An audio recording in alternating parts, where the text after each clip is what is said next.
সুপ্রিয় দর্শক, আমরা যাচ্ছি বাংলা ভিশনের প্রতিদিনের আয়োজন সংবাদভিত্তিক পর্যালোচনা অনুষ্ঠান ফ্রন্ট পেজে। আপনাদের সঙ্গে আছে আমি রিশান নাসরুল্লাহ। দর্শক, এই অনুষ্ঠানে আমরা দিনের উল্লেখযোগ্য সংবাদগুলো নিয়ে পর্যালোচনা করি।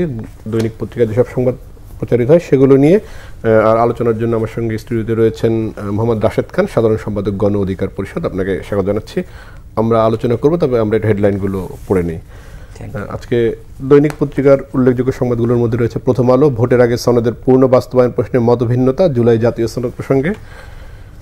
সেটা হচ্ছে শিল্পের শহরে সন্ধ্যা হলে আতঙ্কে, চট্টগ্রাম, গাজীপুর সহ বিভিন্ন জায়গাগুলোর কথা বলা হয়েছে। ছাত্র সংসদ নির্বাচন, ডাকসু নির্বাচন নিয়ে রয়েছে সব হলে পূর্ণাঙ্গ প্যানেল কেউ দিতে পারেনি। দৈনিক আমার দেশ, ব্যাংক লকার এখন কালো টাকার নিরাপদ আশ্রয়স্থল, শেখ হাসিনার বক্তব্য প্রচার করলে তাৎক্ষণিক আইনি ব্যবস্থা। পাক পররাষ্ট্রমন্ত্রী আসছেন আজ, দ্বিপক্ষীয় বৈঠক শেষে সই হবে 6 চুক্তি MOU। দৈনিক যুগান্তর, ঋণ প্রবাহের গতি সর্বনিম্ন, মব সৃষ্টি করে 3 বন্ধুকে বেঁধে মারধর, একজনের মৃত্যু। এটি চট্টগ্রামের ঘটনা। বাংলাদেশ প্রতিদিন, আইন শৃঙ্খলা নিয়ন্ত্রণে কঠোর পুলিশ, রাজনীতিতে মনোনয়ন পেতে দৌড়ঝাঁপ। দৈনিক সমকাল, অপবাদ ছড়িয়ে 3 জনকে হত্যা, ছাত্র সংসদ নির্বাচন প্রার্থীদের 25% ছাত্রী, ভিপি সহ 4 পদে নেই। দৈনিক ইত্তেফাক, ডিটেনশন আতঙ্কে ঢাকার শিক্ষার্থীরা, শিক্ষকদের কোচিং বাণিজ্যের নতুন ফাঁদ, প্রশাসনের নানা পর্যায়ে পদায়ন ও পদোন্নতিতে দীর্ঘসূত্রিতা। কালের কণ্ঠ, পণ্যের বদলে আসছে ইয়াবা, দেশের মাটিতে হাসিনার বিচার ও সর্বোচ্চ শাস্তি হতে হবে, মির্জা ফখরুল, শেখ হাসিনার বক্তব্য প্রচার করলে তাৎক্ষণিক আইনি ব্যবস্থা। বণিক বার্তা, ব্যাংক ব্যবস্থার দুর্বলতায় সক্রিয় মাল্টিলেভেল মার্কেটিং ও সমবায় সমিতি, 75 পরবর্তী নীতি অনুসরণ করছে ভারত ও আওয়ামী লীগ, এর বিশেষ আয়োজন ছিল তাদের। দৈনিক কালবেলা, বাজার ঊর্ধ্বমুখী মধ্যস্বত্বভোগীর মেকানিজমে, গুম খুনের জন্য হাসিনার বিচার হতে হবে, মির্জা ফখরুল, ফটিকছড়িতে মব করে পেটানো হয় 3 কিশোরকে। যেসব ইস্যুতে আর ছাড় দেবে না বিএনপি ও সমমনারা, কমিশনের 23 দলের মতামত জুলাই সনদ প্রসঙ্গে। সরব আন্দোলনের নীরবে নির্বাচনী প্রস্তুতি জামায়াতের। Daily star, UN declares famine in Gaza, blames Israel, no let up in violent crimes, Daksu polls candidate start reaching out to voters. New Age, General Students Farm for Change Welfare, Daksu election, high typhoid jabbing target set, people reluctant. এই ছিল মোটা দাগে উল্লেখযোগ্য সংবাদ। আমি একটু ডাকসু নির্বাচন দিয়ে শুরু করতে চাই, যেহেতু নির্বাচনের একটি জোয়ারের মধ্যে আমরা রয়েছে বলা যায় ডাকসু থেকে, যেটি জাতীয় নির্বাচনের না হলে একটি নির্বাচন। এই ডাকসু নির্বাচনের সাথে জাতীয় নির্বাচনকে অনেকে সম্পৃক্ত করছেন, যে এর মধ্যে থেকেই বোঝা যাবে জাতীয় নির্বাচন কেমন হবে, কি হতে পারে। এক ধরনের, যেহেতু ঢাকা বিশ্ববিদ্যালয়কে কেন্দ্র করে আসলে দেশের সব ধরনের আন্দোলন সংগ্রামগুলো শুরু হয়ে থাকে। আপনার কি মনে হয়, আপনি তো এখানে ছিলেন, এর আগে নির্বাচন করেছেন মনে হয়, তো কি মনে হয় আসলে এটি দিয়ে কি ধরনের প্রতিফলন আমরা দেখতে পাবো? ধন্যবাদ, সবাইকে শুভেচ্ছা। আমি 2019 সালের যে ডাকসু নির্বাচন, 28 বছর পরে যে নির্বাচন অনুষ্ঠিত হয়, সেখানে GS প্রার্থী হিসেবে নির্বাচন করি এবং সেই নির্বাচনে আমাদের প্যানেল থেকে ভিপি, GS সহ আমরা টোটাল 11টি পদে আমরা বিজয় লাভ করি। কিন্তু মাত্র 2টা পদ ঘোষণা করা হয়, ভিপি এবং সমাজ সেবা সম্পাদক। আমি নিজেও GS নির্বাচিত হয়েছিলাম, কিন্তু ওই সময় শেখ হাসিনার নির্দেশনায় ছাত্রলীগের তৎকালীন সাধারণ সম্পাদক গোলাম রাব্বানী, তাকে বিজয়ী ঘোষণা করা হয়। আমি ওই সময়ই একটি অভিযোগ দাখিল করেছিলাম তদন্ত কমিটি গঠন করে, কিন্তু আমি কোনো সমাধান পাইনি, যে কারণে গণ অভ্যুত্থানের পরে আমি আবারও ঢাকা বিশ্ববিদ্যালয়ের যিনি ভাইস চ্যান্সেলর, তার বরাবর অভিযোগ দিই। এর প্রেক্ষিতে তারা একটি তদন্ত কমিটি গঠন করে। গত পরশুদিন সেই কমিটি আমাকে ডেকেছিলেন, এর আগেও ডেকেছেন, আমার বক্তব্য নিয়েছেন। আমি আশাবাদী যে গোলাম রাব্বানীর যে GS পদ অবৈধভাবে সে নির্বাচিত হয়েছিল, তাকে ঘোষণা করা হয়েছিল, আমি আশাবাদী যে এই প্রশাসন তার সেই পদ বাতিল করবে। আমি সমস্ত এভিডেন্স জমা দিয়েছি। আপনি যেটি বললেন যে ঢাকা বিশ্ববিদ্যালয়ের সমস্ত আন্দোলনের ক্ষেত্র বাংলাদেশের ইতিহাস সেটিই বলে। দেখেন, এই যে গণ অভ্যুত্থান হয়েছে এর নিশ্চয়ই একটা প্রেক্ষাপট আছে। সেটা কি? সেটা 2018 সালের কোটা সংস্কার আন্দোলন। এবং সেই আন্দোলনের নেতৃত্ব কারা দিয়েছে? আমরা দিয়েছি, নুরুল হক নূর, আমি এবং আমাদের অন্যান্য সহযোদ্ধা। এই আন্দোলন সফল করার পরে 19 সালে হঠাৎ করে ডাকসু নির্বাচন আসলো। তখন শিক্ষার্থীরা কাদেরকে ভোট দিবে? যারা তাদের অধিকার আদায়ের জন্য সংগ্রাম করেছে, জেল খেটেছে, রিমান্ডে গিয়েছে, ঠিক তাদেরকে।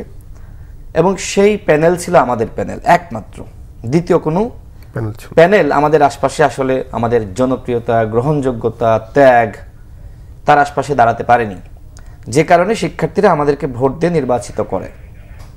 তো যাই হোক, ডাকসু নির্বাচন হয়ে গেল।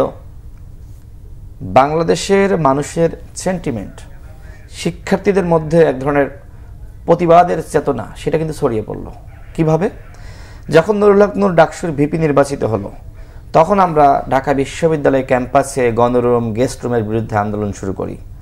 আমরা শিক্ষা ব্যবস্থার পরিবর্তনে আন্দোলন শুরু করি।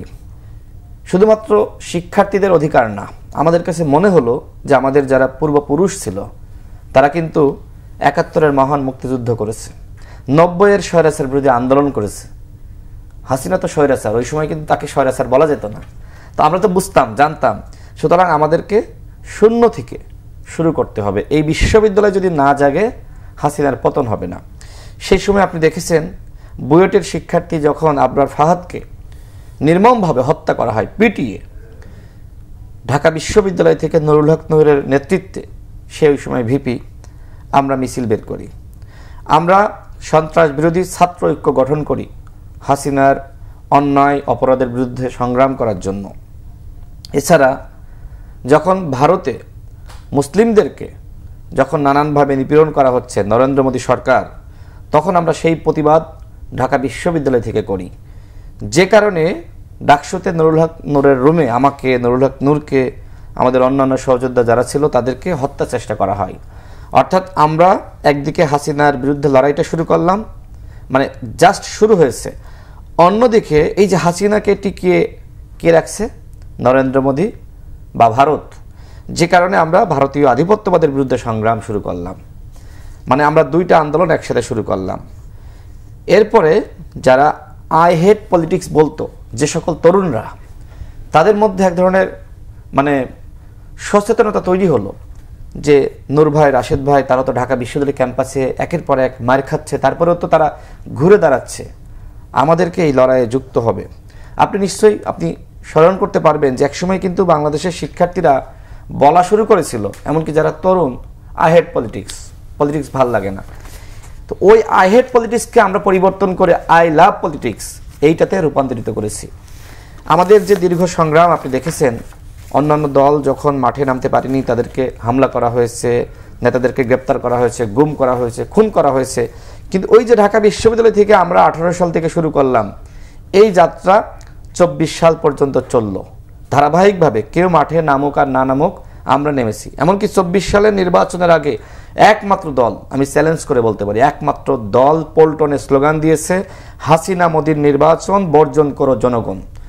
আল্লাহর অশেষ রহমত, আমরা যে আন্দোলন সৃষ্টি করেছিলাম, সফল করেছিলাম, সেই আন্দোলনের মাধ্যমেই পরবর্তীতে হাসিনার পতন হয়। অর্থাৎ গণ অভ্যুত্থানের যে প্রেক্ষাপট 2018 সালের কোটা সংস্কার আন্দোলন, এবং সেই আন্দোলনে সর্বপ্রথম আমি অ্যারেস্ট হই। কারণ ওই সময় একদম ফ্রন্টলাইন লিডার হিসেবে মানুষ আমাকে চিনত, জানতো। আমাকে যখন নানান ধরনের রাজনৈতিক তকমা দেওয়া হয়, তখন নুরুল হক নূর তিনি সামনে আসেন। এইভাবেই কিন্তু আমাদের একের পর এক উত্থান হয়েছে। তো যাই হোক, যখন 24 সালে আবারও কোটা ফিরে আসলো 30%, তখন নুরুল হক নূর সহ আমরা আমাদের কেন্দ্রীয় কার্যালয়ে বসে সিদ্ধান্ত নিলাম যে এটা মনে হয় আল্লাহর অশেষ রহমত হতে পারে। আমাদের এই কোটা আন্দোলনকে কিভাবে রাষ্ট্র সংস্কার আন্দোলনে রূপান্তরিত করা যায় চেষ্টা করতে হবে। কারণ রাজনৈতিক আন্দোলন করে তো আসলে হাসিনার পতন ঘটানো যাচ্ছে না।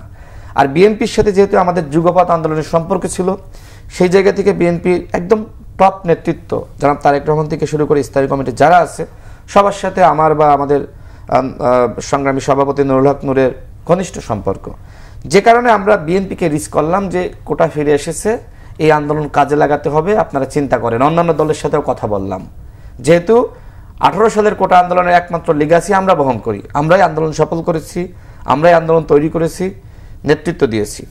তো যুগপৎ আন্দোলনে যারা ছিল তাদের নেতৃত্বে তো বিএনপি ছিল, বিএনপি তারা মনে করলো হ্যাঁ কাজে লাগানো দরকার, তারাও কিন্তু আন্দোলনে যুক্ত হলো, ছাত্র দলকে যুক্ত করলো, এবং এই আন্দোলনে ছাত্র শিবির যুক্ত ছিল, আর ছাত্র অধিকার পরিষদ তো যুক্ত থাকা খুব স্বাভাবিক, কারণ এই আন্দোলন তো তারাই শুরু করেছে। আমি শেষ করে দিচ্ছি। তো এইভাবে একটা আন্দোলন কিন্তু সেই 18 সালের আন্দোলন 24 সালে, অনেকে বলতে পারে যে আপনারা তো একদম সামনে থেকে নেতৃত্ব দেননি। দেখেন আমাদের সভাপতি নুরুল হক নূর অ্যারেস্ট হয়েছে, 90% পতন হয়ে গেছে, 10% ধাক্কা দাও, এই ঘোষণাকার নুরুল হক নূরের। এমনকি আপনি দেখবেন যখন নুরুল হক নূরকে অ্যারেস্ট করা হলো তখন কিন্তু নাহিদ, সার্জিস, হাসনাতদের নিয়ে সরকার পতনের পরিকল্পনা নুরুল হক নূরের। তার মানে গণ অধিকার পরিষদকে এই গণ অভ্যুত্থানের যে অন্যতম স্টেক হোল্ডার, সেটা থেকে আপনি বাদ দিতে পারবেন না। আমি জাস্ট ব্রিফ হিস্ট্রি বললাম যে এইভাবে আসলে আন্দোলনটা সেই 18 সাল থেকে শুরু হয়েছে, 24 সালে এসে সমাপ্ত হয়েছে, হাসিনার পতন হয়েছে। অর্থাৎ ঢাকা বিশ্ববিদ্যালয় কত বড় গুরুত্বপূর্ণ, ডাকসু নির্বাচন কত বড় গুরুত্বপূর্ণ। আজকে যদি নুরুল হক নূর তৈরি না হতো, ডাকসু নির্বাচন না হতো, 18 সালের কোটা সংস্কার আন্দোলন না হতো, বাংলাদেশে এই নতুন অধ্যায়ের সৃষ্টি হতো না। সামনে নতুন আবার নির্বাচন হবে, আমি দৃঢ় বিশ্বাস এই নির্বাচনের মাধ্যমে বাংলাদেশে আরেকটি নতুন অধ্যায়ের সূত্রপাত ঘটবে। কিন্তু সেখানে আমরা যেটি সাধারণ ছাত্রদের দেখছি, এর মধ্যে প্যানেল দেওয়া হয়েছে বিভিন্ন রাজনৈতিক দলগুলো, ছাত্র রাজনৈতিক দল যারা, হলগুলোতে অধিকাংশ ছাত্র রাজনৈতিক দলই প্যানেল দেয়নি, শুধুমাত্র ছাত্র দল পুরো প্যানেল দিয়েছে 18টি হলে। তো সেক্ষেত্রে একটি রাজনৈতিক চাপ তৈরি হবে কিনা সেখানে, বা লেজুর ভিত্তিক যে ছাত্র রাজনীতির যে সমালোচনা রয়েছে সেই জায়গাটা একটা সংকট তৈরি হবে কিনা? আমি গত পরশুদিন ঢাকা বিশ্ববিদ্যালয়ে গিয়েছিলাম, আমাকে ডাকসু নির্বাচনের যে কারচুপি হয়েছিল সেই কারচুপির প্রেক্ষিতে যে তদন্ত কমিটি হয়েছে, সেখানে ঢাকা বিশ্ববিদ্যালয়ের যিনি মাননীয় ট্রেজারার স্যার আছেন তার নেতৃত্বে কমিটি হয়েছে, আমাকে ডেকেছিলেন, আমি গিয়েছি, বক্তব্য রেখেছি। এরপরে মনে হলো যে আমার হল, যেখানে আমার আবেগ ভালোবাসা জড়িয়ে আছে, যেখান থেকে আমার সৃষ্টি বা আমাদের এই রাজনৈতিক যে উত্থান, আমি সূর্যসেন হলে গিয়েছিলাম, যাওয়ার পরে শিক্ষার্থীদের সাথে কথা বললাম, বোঝার চেষ্টা করলাম। এরপরে মহসিন হলে গিয়েছি, শিক্ষার্থীদের সাথে কথা বলেছি, যেহেতু তারা আমাদেরকে চেনে, একসময় আমাদের সাথে আন্দোলন করেছে, তো সবার সাথে অনেকের সাথে কথা হলো। দেখেন আমি একটা জিনিস লক্ষ্য করলাম যে ছাত্র দলের মহসিন হলের যে আহ্বায়ক, তার সাথে একজন ছেলে দেখলাম, একদম মানে একা একা বলা যায়, মানে একজন তো এটা খুব মানে আমরা যে সময় দেখেছি ছাত্রলীগের সভাপতি মানে কি হল শাখা, বিশাল একটা ব্যাপার। তো এই ছেলেটি আমি দেখলাম যে একদম প্রায় একা একা ঘুরছে, সাথে একজন আছে, ওটা কিন্তু বোঝা যাচ্ছে না। আমার কাছে আসলো, এসে সালাম দিল, কথা বললো, আমি কিন্তু চিনি না, বললো যে ভাই আমি মহসিন হলের আহ্বায়ক। এই যে রাজনীতির পরিবর্তন, আপনি বুঝতেছেন যে আপনি সভাপতি নির্বাচিত হয়েছেন, এখন তো বিএনপি ক্ষমতায় নাই, কিন্তু মানুষ মনে করছে বিএনপি ক্ষমতায়, সেই জায়গায় তাদের কিন্তু ব্যাপক একটা দাপট আছে সমাজে বলেন, বিভিন্ন সেক্টরে, দপ্তরে। তো এই ছেলেটির দেখে আমি অবাক হয়ে গিয়েছি যে সে প্রায় একা একা প্রচারণা করছে, রুমে রুমে যাচ্ছে, ক্যান্টিনে যাচ্ছে, দোকানের সামনে যাচ্ছে। রাজনীতির গুণগত পরিবর্তন, অর্থাৎ যে হল রাজনীতির কথা বলা হচ্ছে, যে হল রাজনীতি হয়তো শুরু হলে রাজনীতির সেই আগের অবস্থা আবার ফিরে আসবে, কিন্তু আমি এই ছেলেটিকে দেখে অবাক হয়েছি। এখন কিন্তু ছাত্রদল চাইলেও ছাত্রলীগ হতে পারবে না, সেই ব্যবস্থা নাই। আপনি নিশ্চয়ই জানেন 16 জুলাই কিভাবে রাতে, 16 জুলাই রাতে কিভাবে ছাত্রলীগকে পিটিয়ে হল থেকে সাধারণ শিক্ষার্থীরা বের করে দিয়েছে। এই দৃশ্য কিন্তু আমাদের সামনে আছে। ছাত্রদল বলেন, ছাত্র অধিকার পরিষদ বলেন, ছাত্র শক্তিবাদ, যতগুলো আপনার সংগঠন আছে, বাকসাস, সবার সামনে। তো আমার কাছে মনে হয় হল কমিটি থাকুক বা না থাকুক, আগামীতে কেউ ছাত্রলীগ হতে পারবে না, কারণ সাধারণ শিক্ষার্থীরা প্রতিবাদী। আমি তাদের সাথে অনেক কথা বলেছি। দেখেন আরেকটা বিষয় আমার কাছে যেটি মনে হয়েছে, যে লেভেল প্লেয়িং ফিল্ডের কথা বলা হচ্ছে, আমার কাছে মনে হয় যে এটার কিছুটা ঘাটতি আছে। এর কারণটা কি? এর কারণটা হলো যে ছাত্র শিবির তারা কিন্তু প্রকাশ্যে রাজনীতি করতে পারেনি, ছাত্রদল কিন্তু প্রকাশ্যে রাজনীতি করেছে, ছাত্র অধিকার পরিষদ করেছে, অন্যান্য সংগঠন করেছে। সেক্ষেত্রে ছাত্র শিবির কি করেছে, তারা বিভিন্ন সামাজিক সংগঠনে বিভিন্ন ক্লাব গঠন বলেন, ডিপার্টমেন্টের বিভিন্ন অ্যালামনাই বলেন, বা বিভিন্ন সামাজিকভাবে তারা কিন্তু রাজনীতি করেছে। অর্থাৎ হলগুলোতে তাদের এই যে পরিচিতি, এখন কিন্তু ছাত্র শিবির বলবে না যে আমি ছাত্র শিবিরের এই পদে ছিলাম বা ছাত্র শিবির করতাম, অপ্রকাশ্য। কিন্তু এই ছেলেটি হলে মনে করেন যে জনপ্রিয়, ওই যে সামাজিক কাজের মাধ্যমে বাঁধন, সাংবাদিক সমিতি বা বিভিন্ন ক্লাব থাকে, কুইজ ক্লাব থাকে, হলভিত্তিক নানান কার্যক্রম। এই জায়গায় শিবির এই যে 16 বছর এই সুযোগটা পেয়েছে, অন্যান্য যারা তারা কিন্তু এই সুযোগটা পায় নাই। তো সেই জায়গা থেকে হ্যাঁ, শিবির এখন পরিচয় দিবে না, কিন্তু আমি জানি এবং বুঝি যে এরা কিন্তু এইভাবে এই জায়গায় এগিয়ে রয়েছে। তো সেই জায়গায় ছাত্রদল তো এই সুযোগটা পায় নাই, হলেই থাকতে পারে নাই, ছাত্র অধিকার পরিষদ হলেই থাকতে পারে নাই। তো সেই জায়গায় এই সমস্যা, এই সংকটটা আছে যে কি হতে যাচ্ছে, কি হবে। এই জন্য আমার কথা হলো যে হলে কারা রাজনীতি করছে জানা দরকার, তাহলে শিক্ষার্থীরা কিন্তু তারা যাচাই বাছাই করতে পারবে। এখন একজন প্রার্থী সে তার রাজনৈতিক পরিচয় গোপন করে একটা বেনিফিট পাচ্ছে, আরেকজন শিক্ষার্থী তার রাজনৈতিক পরিচয় প্রকাশ্যে এনে হাসিনার বিরুদ্ধে স্লোগান দিয়েছে 1 2 3 4 হাসিনা তুই গদি ছাড়। এই ছেলে তো এখন ওই যে লেজুর বৃত্তের রাজনীতি তকমা দিয়ে অত ডাকসুতে ভোট পাচ্ছে না বা পাবে না। ওকে বলা হচ্ছে যে, আপনি নিশ্চয়ই খেয়াল করেছেন ঢাকা বিশ্ববিদ্যালয় যেটি বলা হচ্ছে যে তারেক রহমান প্যানেল ঘোষণা করবে। পরবর্তীতে আমরা দেখলাম যে ছাত্রদল বলল যে তারা নিজেরা আলাপ আলোচনা করে প্যানেল ঘোষণা করেছে। এই যে ছাত্রদলকে একটা তকমা দিয়ে শিক্ষার্থীদের মনের মধ্যে বিষিয়ে তোলা হলো, তাই না, যে কি লন্ডন থেকে এই কমিটি গঠন করবে বা হচ্ছে প্যানেল ঘোষণা করবে। এইভাবে মিডিয়ার বক্তব্য তো দেখা গেছে যে তিনি বলেছেন এই কথা। জি, টেলিভিশনের বিভিন্ন বক্তব্য তো দেখা গেছে আবির এই কথা বলেছেন, এই কথা বলছে অনুষ্ঠানে। আচ্ছা, তাহলে হয়তো এটা তার মিস্টেক। ওই যে রাজনৈতিক যে আপনার প্র্যাকটিসের যে ঘাটতি, ছাত্র শিবির কিন্তু 16 বছর তারা রাজনীতি করতে পারেনি, হ্যাঁ এই কাজটা করেছে। তো এই যে রাজনীতির যে কৌশল, এটা তো ছাত্রদল এখনো পর্যন্ত সেই আপনার কর্মশালা বলেন, সেই কাউন্সিলিং বলেন পায়নি। তারা কিন্তু ওই হাসিনার বিরুদ্ধে স্লোগান দিয়ে অভ্যস্ত। বিএনপি, ছাত্রদল, যুবদল একসাথে প্রোগ্রাম করেছে। তো সেই জায়গা থেকে তারা সবকিছু ওই জনাব তারেক রহমানের দিকে তাকিয়ে থাকে, এই কথা বলে নিজেকে সে তুলে ধরার চেষ্টা করে। কিন্তু এর কারণে যে আসলে ঢাকা বিশ্ববিদ্যালয়ে তার ভোট রাজনীতিতে সে পিছিয়ে যাচ্ছে সে বুঝতেছে না। শিক্ষার্থীরা কিন্তু আসলে লেজুর ভিত্তিক রাজনীতিটা চায় না। হ্যাঁ, আপনার সম্পর্ক থাকতে পারে, কিন্তু আপনাকে প্রকাশ্যে কেন বলতে হবে? তো এই সমস্যাগুলো, সংকটগুলো আছে। এখন এই সংস্কার আপনি কিভাবে করবেন, এর জন্য তো সময় দরকার। মনে করেন ছাত্রদলের সংস্কারের জন্য সময় দরকার। ছাত্র অধিকার পরিষদ আগে থেকে আমরা তাদেরকে পূর্ণ স্বাধীনতা দিয়েছি যে তোমরা তোমাদের মতো সিদ্ধান্ত নিবা। যে প্যানেল ঘোষিত হয়েছে, আমি বা আমাদের ন্যূনতম হস্তক্ষেপ নাই।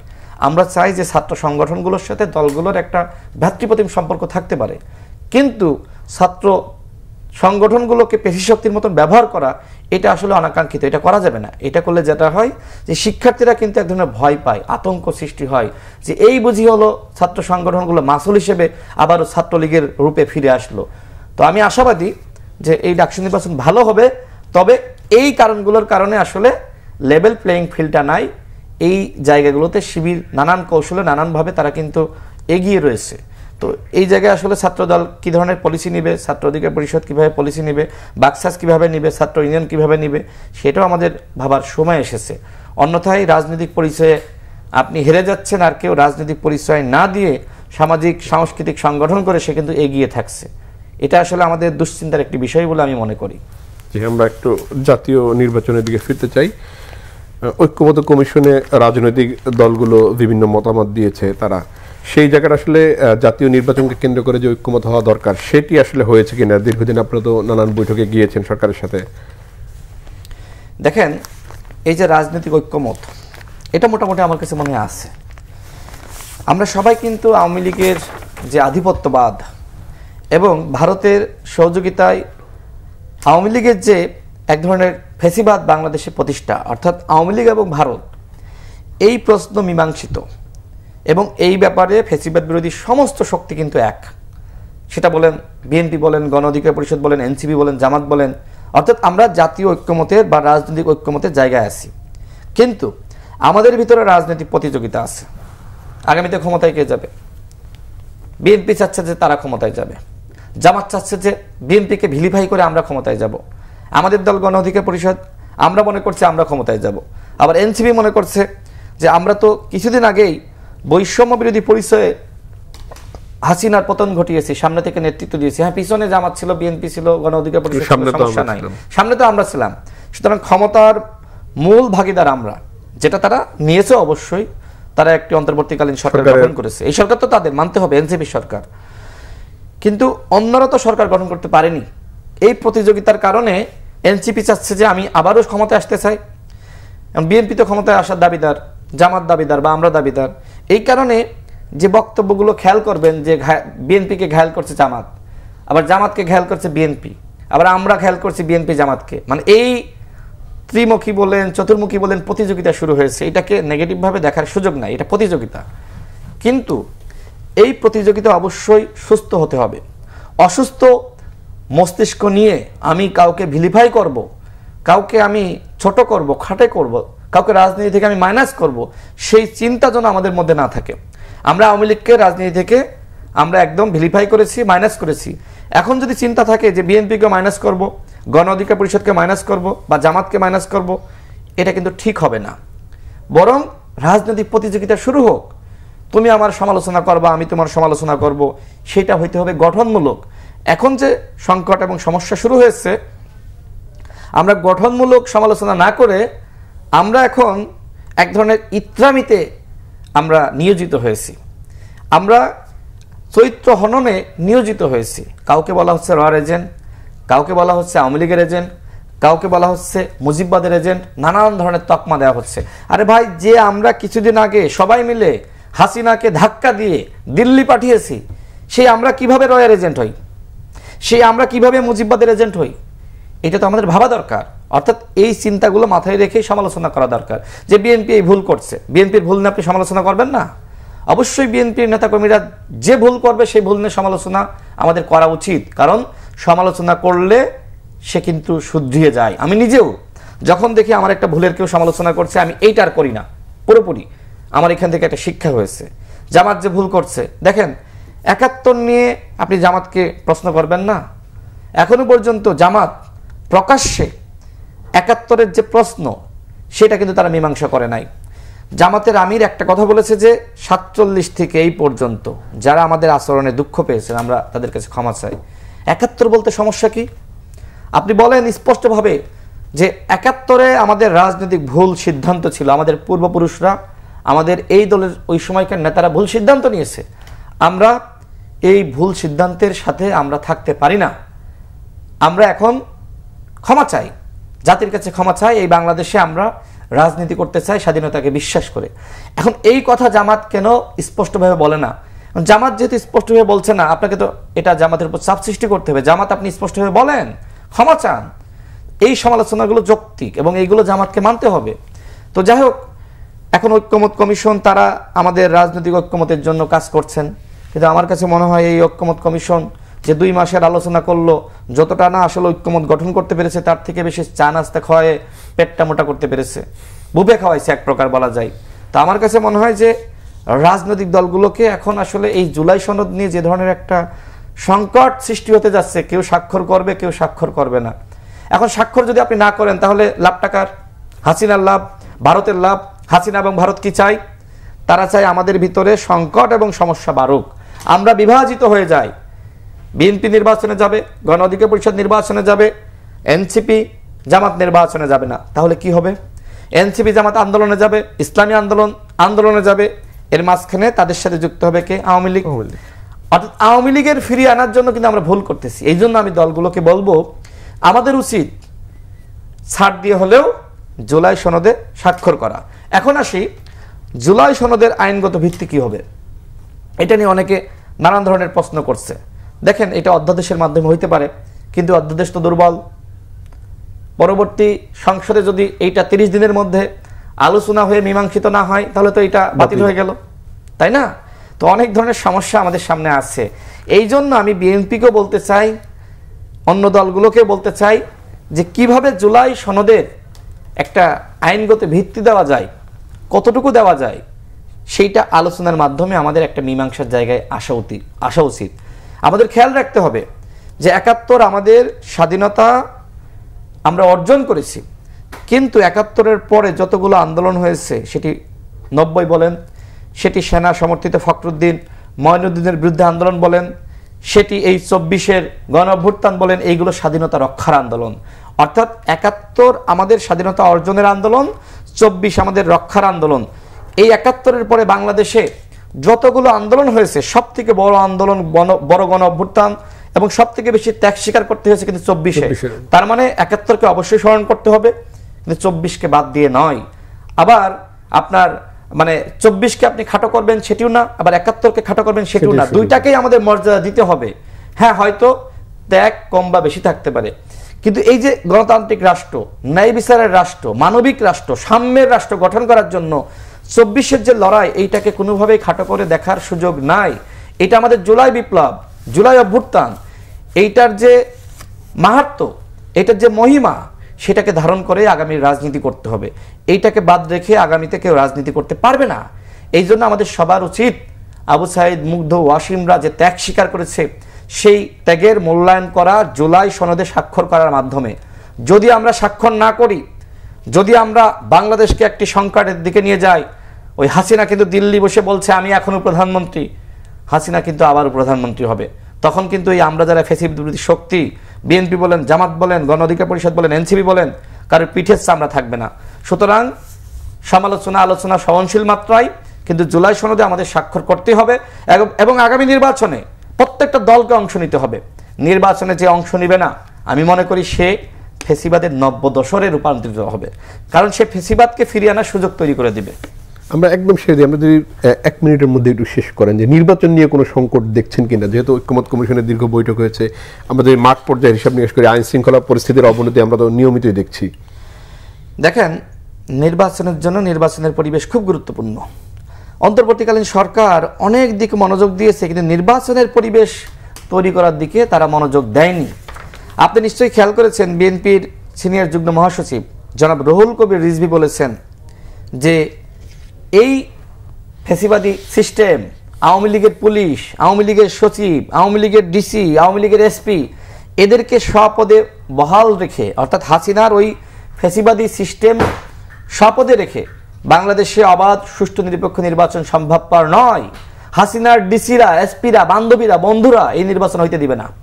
সুতরাং এই সরকারের দায়িত্ব এখন প্রশাসনকে ঢেলে সাজানো, পুলিশের সংস্কার করা, র্যাবের সংস্কার করা, বিজিবির সংস্কার করা, এমনকি একটি প্রতিরক্ষা সংস্কার কমিশন গঠন করার মাধ্যমে হাসিনা আমাদের 3 বাহিনীকে যেভাবে কলুষিত করার চেষ্টা করেছিল 18 সালের নির্বাচনের মাধ্যমে এবং বিভিন্নভাবে দলীয়করণ করার চেষ্টা করে, সেই জায়গাটারও আসলে সংস্কার করার প্রয়োজন আছে। অন্তর্বর্তীকালীন সরকার এই দিকে একদমই মনোযোগ দেয়নি। দেখেন, আজকে এনসিপির একজন নেতা বলছে সেনাবাহিনীর ঘিলু নাই, ট্রেনিং নাই, তাদের মগজ নাই, তারা নাকি বন্দুক চালাতে পারে না। এই কথাগুলো বলার দুঃসাহস কেন পাচ্ছে? কারণ এই যে সেনাবাহিনীকে যতটুকু আসলে তার মধ্যে সংস্কার দরকার ছিল, সেই উদ্যোগ ডক্টর মোহাম্মদ ইউনূস নেয়নি। এই কারণে আমার কাছে মনে হচ্ছে যে নির্বাচন নিয়ে সংকট হতে পারে। আওয়ামী এই ফেসিবাদী সিস্টেম এটা যেহেতু বজায় রেখেছে, আমি একটা কথা কিন্তু বলেছিলাম যে অবস্থা দেখে মনে হচ্ছে ডক্টর মোহাম্মদ ইউনূস হাসিনার পরামর্শে দেশ চালাচ্ছে। কারণ ওই হাসিনার তৈরি ফেসিবাদী সিস্টেম সচিবালয় বলেন, পুলিশে বলেন, সর্বত্র তিনি বহাল রেখেছেন। যদি সময় থাকে 1 মিনিটে একটু বলি। দেখেন, শেষ করতে হবে একটু। জি, দেখেন, আমার কাছে যে তথ্য রয়েছে যে এই উপদেষ্টা পরিষদ মনে করলো যে বিএনপি জামাত তকমা দিয়ে যাদেরকে 16 বছর বঞ্চিত করা হয়েছে, এই সচিবদেরকে যদি এখন আমরা প্রমোশন দিই, আমলাদেরকে প্রমোশন দিই, ডিসিএসপিদের প্রমোশন দিই, তাহলে তো তারা তাদের রাজনৈতিক এজেন্ডা বাস্তবায়ন করবে। আর আমাদের এজেন্ডা বাস্তবায়ন করার জন্য, এনসিপির এজেন্ডা বাস্তবায়ন করার জন্য আওয়ামী লীগের যারা আছে এদেরকে ভয় দেখিয়ে কাজ করাবো। এই কারণে ওই ফেসিবাদী সিস্টেমটা তারা বহাল রেখেছে, যে কারণে এখন সংকট। আজকে বিএনপির মতন দল বলছে নির্বাচনের পরিবেশ তৈরি করেন, জামাত বলছে, আমরা বলছি, সবাই বলছি। আমি সরকারকে সর্বশেষ বলতে চাই, আপনারা বলেছেন বাংলাদেশের ইতিহাসে সবথেকে সেরা নির্বাচন জাতিকে উপহার দিবেন। সেই সেরা নির্বাচন করার জন্য নিজেদেরকে সেরা হিসেবে আবিষ্কার করেন এবং সেরা পরিবেশ তৈরি করেন, তাহলে বাংলাদেশে সত্যি একটা ইতিহাসের সেরা নির্বাচন হবে। আমি দলগুলোকে সর্বশেষ বলবো, সরকারকে সহযোগিতা করেন। এতদিন আমরা সরকারকে চাপ দিয়েছি, সরকার যেহেতু নির্বাচনের রোডম্যাপ ঘোষণা করেছে, এখন আমরা সবাই আসুন নির্বাচনমুখী হয়ে পড়ি। মানুষ কিন্তু নির্বাচনের জন্য মুখিয়ে আছে, আমি গ্রামগঞ্জে গিয়েছি, মানুষ নির্বাচন চাই, কিন্তু নির্বাচনের জন্য পরিবেশটা অবশ্যই গুরুত্বপূর্ণ। সেই পরিবেশ তৈরি করার দায়িত্বই সরকারের। জি, আলোচনায় অংশ নেওয়ার জন্য রাশেদ খান, আপনাকে অসংখ্য ধন্যবাদ। দর্শক, ফ্রন্ট পেজ থেকে আজকের মতো বিদায় নিচ্ছি। আগামীকাল একই সময় অনুষ্ঠান দেখার আমন্ত্রণ রইল। আল্লাহ হাফেজ।